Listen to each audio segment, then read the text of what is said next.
people that were in here. I didn't know the speaker was still going on, so I got started. But welcome. I'm really glad that all of you are here. I love being able to talk with fellow educators and kind of nerd out with you guys, so this is very exciting.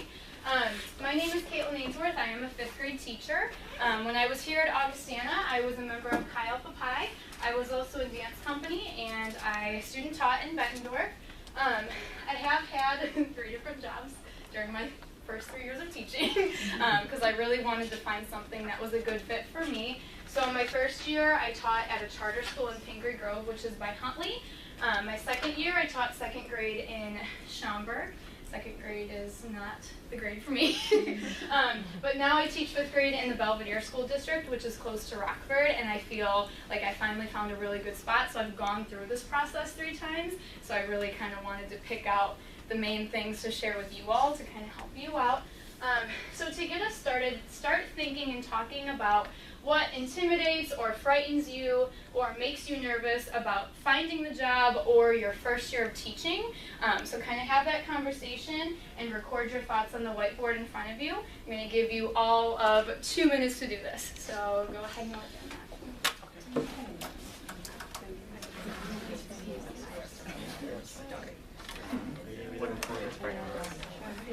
Yeah, perfect. Being average. Being average? Like an average candidate. Oh, yeah. Maybe something that you thought stood out, but in reality, they're not there. Oh, yeah. Wait, Victoria, use this. This is not me. I wasn't sure it was wrong. That's Yeah, that one. Well, thank you for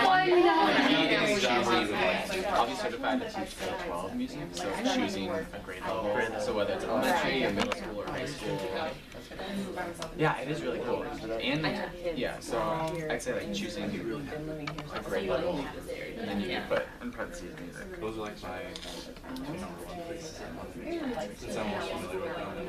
I'm most nervous about like bringing together all of the different things that I've done and being able to speak about that in like a very informative way. Communicating that. Right, because like we've done a lot and like I have a lot of knowledge, but like pulling it all together and like In a concise, well articulated way. Yeah, not where I'm not I think. No. Yeah. Because sometimes I would just imagine, I mean, I'm sure it's been place thinking of so many different things like popping up in my head all the time. And so if you want to do that, then you can just get jumbled. Just say Opposite end of the country. is the school really what it seems? I hope you are successful there. Well, I mean, student teaching, I know that at some point we'll be teaching full time, or hopefully with our co-ops, but just how much energy you really need to, you have to put forth all the time, I assume, but just especially the first year, I think. So if that's really true, and if it is true, like coping with that. So, like I know people say, well, have like a personal life, do stuff outside of school to combat that. But. All right, we're going to go ahead and pause right here. Do I have a couple friends that want to share out just some thoughts? It's okay, it's a safe space. Go ahead. Oh yeah. One was being average, so being an average candidate and not standing out in front of your other people applying. Okay. Do you want to go through all of them or just? No, that's a good. Anyone else that would like to share? Yes. We said like staying in school. I'm thinking like is the outside really what it is like on the inside? Like the school may look really good, like in the interview or online, but like does the school really collaborate? Is how are the students? So it's really what it seems. Yeah, that's a tricky one too. All right, well thank you for those shares. I'm hoping that by the end of today, some of your questions will be answered and you'll be able to walk out of here with some more knowledge and be ready to get on the job hunt and know what to expect. So just to kind of give you an overview of what we're going to do today, the first half will be kind of how to get the job, how to get started, and look for what you're looking for, and then our second half will be kind of how to get through your first year or a couple of years, and then we'll kind of wrap up with what did you do if it doesn't work out, obviously being in my 3rd job. The first 2 didn't go as planned and I had to kind of reevaluate and start some things over. So hopefully we'll be able to answer some of your questions today. If you have questions as I'm going along, please feel free to pause me, or if you're like, I already know this, your time is valuable, I don't want to waste your time, so please let me know if I'm repeating anything that you already know, so I can give you some good, valuable information. You guys are so well behaved. This is weird. And I do have a couple of things on your table for you. I have note sheets if you want those. I also have different colors. I like to color coordinate my notes, so if you would like to use those, feel free. All right, so as far as finding a job, where do you start? Definitely use the CEC. I don't know if it's still called that. Is it still called that? The Career Center? Core. Now it's Core. Oh, okay. Use Core then. They are amazing. That's literally their job. All they do there is research what principals are looking for, what schools are looking for. So I walked in there and I said, here's my resume, it's a hot mess, please fix it for me. And they were amazing. They told me exactly how to categorize everything, how to do the layout. I didn't know how to write a cover letter. I was like, do I tell a story? What do I write? So they helped me with all of that, and they were super awesome. So I would start there. After you do that, send your resume to other teachers that you know. They'll know, okay, this is something that, if I were looking for candidates, this is a good thing. Maybe switch this here, so definitely have other teachers look at it. Set up a practice interview. Any of the professors would be happy to do that with you, and they know a lot about what questions you would be asked. So definitely do that. And then making sure that you're looking at a lot of different resources. A lot of jobs are going to be posted on K-12 JobSpot, which looks like this. So this is like a job bank. You put in, if you're elementary, if you're middle school math, you put what location you're looking for. I would always just put in Illinois, and then if I saw something, I would Google it and then be like, oh, it's 6 hours away. Just kidding, not going to apply there. But if you are looking for something maybe closer to home, you could put Winnebago County or whatever it is that you're looking for. So K-12 JobSpot has a ton of stuff posted, but also going to just the district website. So if you know of one specific district you're interested in, a lot of them don't post it on sites like that. So research Rockford School District, go to their homepage, and then you'll be able to look at what openings they have. Even if they don't have openings, still fill out the application because it'll be on file, and then you can go back and check. And then if something does pop up, your application's already done, so all you have to do is click second grade, resubmit, and then you're good to go. So this is kind of where to start, because that was one thing that really overwhelmed me. I was like, I don't know what to write. I don't know what to do. All right, after that, obviously you're going to start applying, making sure that you're recording all of your answers in a document, so you're keeping a record of where you apply and when you apply. So when I was applying, I kept an Excel document of every single school I applied to. So this was my first year of applying. I put the school district it was, what school, the principal, the area, the date I applied, and then if I heard back or not. So as you can see, my first year I applied to a lot of schools. So what is that, 119 or that I applied to my first year, and then I kept it going. Let's see, this was, okay. Then this was my second year that I was applying, and this was my third year that I was applying. So you have to really put your name out there literally hundreds of times. But it was really nice because I applied to so many places that when they call me 2 months later for an interview, I'm like, who was this person? So I'd whip out my computer and be like, when did I apply? Oh yeah, back in January. Oh, okay. So that way you don't sound confused when you're talking to them. And you do have to kind of wait a while. You can notice that this one I applied January 25th. I didn't even hear back until April. So it is a long process, and it does take them a while to process all of these things. So definitely keep a record of where you're applying. Sorry, I didn't mean to overwhelm you, but I promise when you start doing it, it's going to help you organize everything a lot better. I would start looking over Christmas break of your senior year. You're probably not going to see much, but at least start looking, so that way when you do start actually applying, it'll make the process a lot faster. I think the first job I applied to was in January. So if you start at least looking over Christmas break, it'll get you used to it. And like I said, expect to hear nothing for a while. School districts are really slow at these things, so you can apply and not hear anything for 2 months. Step 3, start thinking about what is it that sets you apart.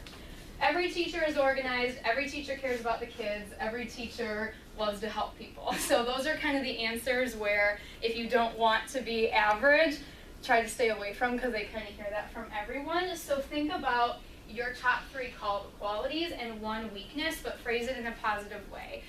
So for example, in my last interview, they asked what my weakness was. And I said, you know, my writing instruction isn't as strong as I'd like it to be, but I've had the literacy coach come and help me and watch me teach. I've taken professional development classes, so I'm trying to improve it. So that way I'm telling them, yes, this is my weakness, but this is what I'm doing to help it. Whenever you apply to a job, always, always, always email the principal. Tell them, hey, my name is so-and-so. I just applied to your 4th grade position with this school. And then always include your cover letter, your resume, and 2 letters of recommendation in that email. You are probably not going to hear back from them because they're very, very busy people. They might not even read it, but they'll at least see your name, so that way they remember that if they see your application later on. Another thing that you can do to set you apart is develop your own website. This is something I did between my junior and senior year. I bought a domain name. It's $10 a year, so it's super cheap. And I made my own website. And then that way, when I emailed principals, I could say, feel free to check out my website, and they can go to KaitlynAinsworth.com. And if you Google my name, that's the first thing that pops up. So that way they're not like creeping on your Facebook or doing anything like that. And then obviously in the interview, make sure you're dressing in neutral colors, but have like a pop of color. So maybe like all black, but then like a blue shirt underneath. No crazy jewelry, like I'd never wear this to an interview, it's way too distracting. So just making sure that you're sticking out with like a little bit of color, but you want to look pretty neutral otherwise. Alright, step 4, apply literally all the time. It will pay off in the end. Like any free time you have, spend job hunting. Try to apply to at least 3 places a day. And then always make sure, this is something I wish I had known my first time around, make sure you're resubmitting your applications. So for example, this was my application to the job that I have now. So this is what most school districts use. It's called AppleTrack. So you create an account, and then what's really nice about it is once you enter your information once, it saves it there forever. The only thing you have to change are your answers to your questions. So when you go through, you'll just fill out all this information. It's a super slow system, and you just fill out like position desired, these are the positions you're interested for, what experience do you have, blah, blah, blah, blah, blah. And then finally, at the bottom, where it says confirmation, this is where you're going to resubmit your application. So let's say that I applied to this job 4 days ago. I'm going to keep resubmitting it every 4 to 5 days. So I would just go through and resubmit it. That way the district gets it more than once, and it keeps going to the top of their giant stack of like thousands of people. Alright. And then finally, it's hard, but make sure you're being persistent. Yes. Sorry, I have a question about that program. When you said you reapplied like every 4 to 5 days, did you do it with like every 119? I only did it with the ones I was like super interested in. Okay. So like if it was one that was close to home, or if it was like my dream position, those are the only ones I would do it with. I didn't do it with like all of them. Did you just like keep doing it until you heard back, or until you found something? I mean, some of them I never heard back. Right. Okay. But if it was one I really wanted, like I'd go back every week and just keep. Like, I'm still here. Obviously it's hard. Try to distract yourself in some ways. Senior year is crazy. You're going to be super involved, so distract yourself with those things. You will find something. Make sure you be open-minded. A lot of people that I know that couldn't find something ended up being paras, and a lot of times they will pull paras to be subs if they're certified. And then once you do that, your principal might realize, oh wow, they're actually a really good teacher. So just be open-minded about those positions, even teaching assistants or part-time teaching positions, all of those, or maternity leaves, all of those are good options if you aren't able to find something. So we're going to pause right here for just a second. Go ahead with your table and discuss two takeaways or two new ideas that you want to try moving forward in your job search. Apply everywhere. I guess I'm gonna start with Everywhere and apply all. Yeah. It's kind of weird because we don't have our letters of recommendation yet or interviews. Yeah. It's like the weird thing that we didn't be allowed to go. Yeah. I know from last year people who send an application, like there's you can just indicate it in a way that you'll graduate and you'll have your certification. Like that would be but yeah. But I think just creating a list, at least of knowing where to, because finding them is probably one of the hardest. Well, maybe it's not connection. Yeah, I think I'll do that. Create a list. Yeah, definitely still fill out the application, so then that way when you like hear there's an opening or you go back in March and you see that there's like 15 outdoors or you're already submitted and you're good to go. Yeah, that was something I didn't know either. I was like, oh, I can have this like kind of ready to go. Mainly about internships. I've used them Any for my questions? resume. What questions can I answer before we move forward? Are we good? Yes. Another question. Yeah. Would you say that the online profile or like online website really helped you in finding a job, or? Yes. I checked 3 places. So I always went to K-12 JobSpot, and then I always went to the ISBE job bank. And then that way they have like a map of Illinois and you can select like which counties you're interested in. And then I always checked like district websites. So being from Rockford, there's like Belvedere, Rockton, Roscoe, Rockford, Byron, like I just always went to all of those and looked at the district I mean like your like online website, like your my personal yeah. website. I think it helped in my job search, but I haven't really I could utilize it in my classroom more, and I don't because I'm not like super tech savvy, but if you're like a tech person and you like to do that, it would definitely be helpful with like parent communication and whatnot, so. Right. You would recommend having one? I would recommend looking into it if it's not your thing, because mine's honestly now it's just more of like I'll blog on it sometimes or like put recipes on it. Like it's kind of turned into like a personal website, but when I was job hunting, it was nice to like throw that in there to be like, hey, check me out. Yeah. What domain did you use, or like how did you know? I went to Weebly.com. What's it called? Weebly, WEEBLY. And then through them you can create a domain name. So mine's just KaitlynAinsworth.com, and that way no one else can use it. And then it's $10 a year. And then they'll just email you and be like, hey, you need to pay us. And then pay them. Okay. So Thanks. yeah. All right. So as far as the first few years, these are kind of the big takeaways that I was able to learn. Definitely use your teachers and your coaches in your building. A lot of buildings now have people that are math coaches or literacy coaches, and that's all their job is to help you. So definitely utilize them. They have tons of resources, so always take the resources they have and reuse them and make them your own. It's going to be super helpful. It also just grows a good rapport and a nice trusting relationship with your team and the other people you're working with, and you can obviously learn from one another, which I'm sure most of you know from student teaching already. My second tip for your first few years, take professional development classes. I thought, oh, well, I just graduated college, so I don't need to do that. But then my first year of teaching, I heard about this thing called quantum learning, and I heard it was going to be like 5 Saturdays for like 8 hours a day, and at first I was like, oh, that sounds like a lot, and I don't know. And then I was like, you know what, a bunch of other teachers from my school are doing it, so I'm gonna try it. It honestly like completely changed me as a teacher, but also me as a person.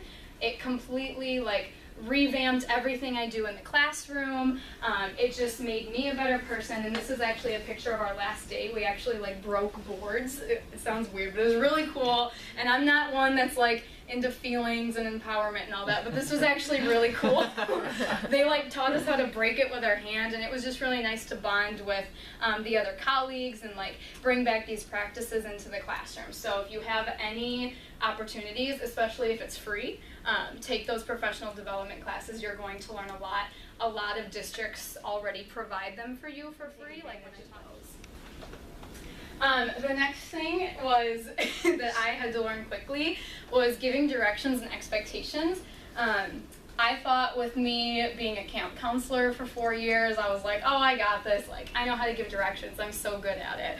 And I quickly realized that I was like really bad at it. So I'm gonna like step into teacher mode here for a second and just give you an example of the difference between what I did my first year and what I did now. So my first year, my directions would go something like this. All right, friends, so we're going to finish our science notes. You're going to cut them out. You're going to glue them in your notebook. Then you're going to put your notebook away. And when you're done, you're going to grab something from up here. Got it? All right, cool, let's go. And then I would get so frustrated because I'd be like, why are you not doing your job? And like, why are you running over here? And why are you out in the hallway? Like, what is going on? And I'd get so frustrated. And then I had to step back and say, it's my fault. Like, it's my fault that they're acting out because they don't clearly understand. So this is how I give directions now. All right, friends, your job today is first you're going to finish your planets note page. You're going to be cutting it along the dotted line. After that, you will glue it into your science notebook, glue it into your where, and then they would say, science notebook. After that, you are going to silently turn your notebook into the science bin. How are you going to do this? Silently. When you're finished, please grab a science magazine from the front table. Where are the science magazines? Front table. Please make sure that you're being responsible and respectful during your work time today. If you have, what questions can I answer before you get started? Turn and tell your elbow buddy what your expectations are today. They review with their elbow buddy so that there's no confusion. And then we have like a chant we do, and then they get to work. And then I always have a timer here because, especially if you have little guys, they don't know what 10 minutes means. They don't get that. My 5th graders don't get it either, so I always have a timer ready to go. I realized quickly, like, I function on a to-do list, so obviously my students would function a lot better if they have a to-do list. I do a lot of work plans now, so they have a physical list that lasts the whole week of what to do when they're finished with their work, and you can make those differentiated as well. So I quickly learned that giving directions can make or break your day, and I've seen my behavior like get much better. So this is something that I wish I would have known going into my first year, that you know, you can mix those things up a bit. Questions about using a checklist or giving directions? All right, good luck, my friend. All right, another big thing that I learned, it is super important to stay true to yourself. It's so easy to get wrapped up in what you're doing. You need to remember to make time for you. Remembering your friends and family. My first year of teaching, I forgot my mom's birthday because I was like so stressed and so overwhelmed, and I was commuting like an hour one way, and I was like doing all this stuff, and I was at school until like 7 o'clock every night, and I was driving on my way home, and I'm like, oh my God, it's my mom's birthday. And so I went and got her a present. I didn't even wrap it. I just like gave it to her in the bag still. And she wasn't mad, but it just made me realize like, wow, this is completely like taking up my whole life and in a not good way. So just remember that you have other people in your life. Sticking true to knowing your values and your beliefs. My first couple years were rough. My first year I was in a charter school. I would recommend staying away from those, as I'm sure you've heard. I love the kids, I love the teachers, but the school system just wasn't the right thing for me. It didn't match up with my values. Since it was a charter school, they really could just do whatever they wanted, and it wasn't what was best for the kids. So my second year, I love the kids and I love the teachers, but I was commuting over 2 hours a day. I was going from Rockford to Schaumburg, and with the snow and everything, it was crazy, and it wasn't the right place for me, and I knew it in my heart. agree with their teaching methods. It went against a lot of what Augie teaches us, and it just was like, I wasn't enjoying the way I had to teach because I was kind of being told like, it has to be done this way, you have to say it this way, and it made me not enjoy teaching anymore. So, you know, when you're looking, just really know in your gut that it's the right thing for you, you're finding the right place, and just when you're in that first year, just remember to stay true to yourself and your values. I'm a big component of, if you don't like it, then change it, and that's kind of what I had to do. I could still be at my first school and be miserable, but instead I made a change, and now I'm in a place where I'm very happy, so just remember that. And then my last tip, classroom environment really, really matters, and I didn't realize this. Use music all the time. When my kids come in, I have music playing. During transitions, you can get like 1-minute snippets of songs, and that's their pack-up song, or that's their line-up song. If you have a little guys, they love that.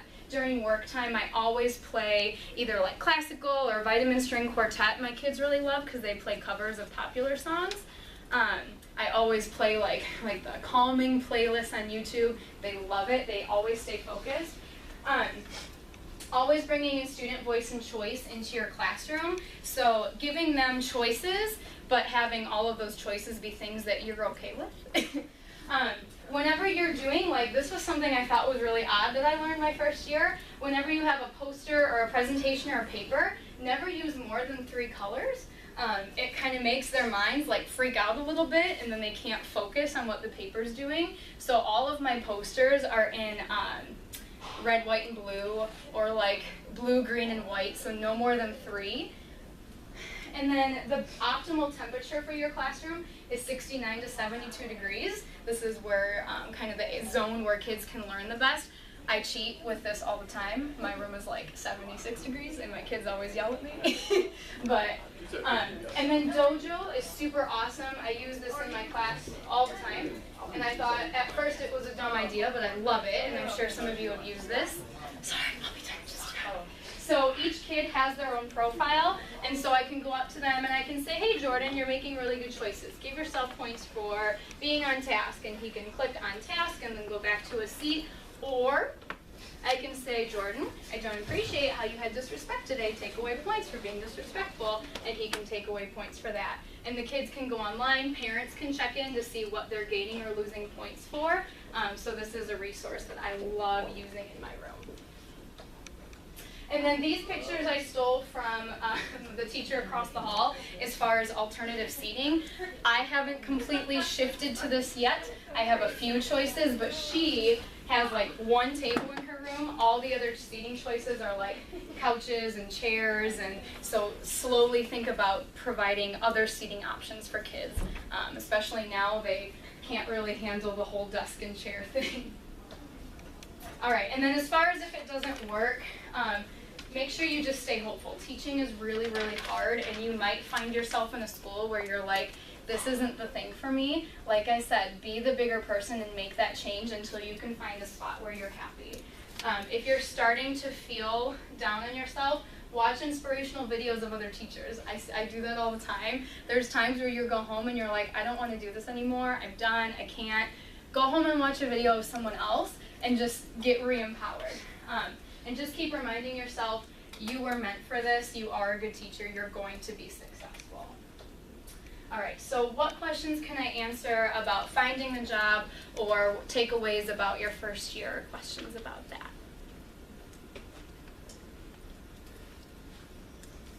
All right. Well, if you do have any questions as far as teaching resources or finding the job, my email address is on that notes page. So please feel free. That's my personal email address. So go ahead and email me if you ever have any questions or concerns, and hopefully you feel a little bit better about where to start and what to expect. So thank you so much for joining me today.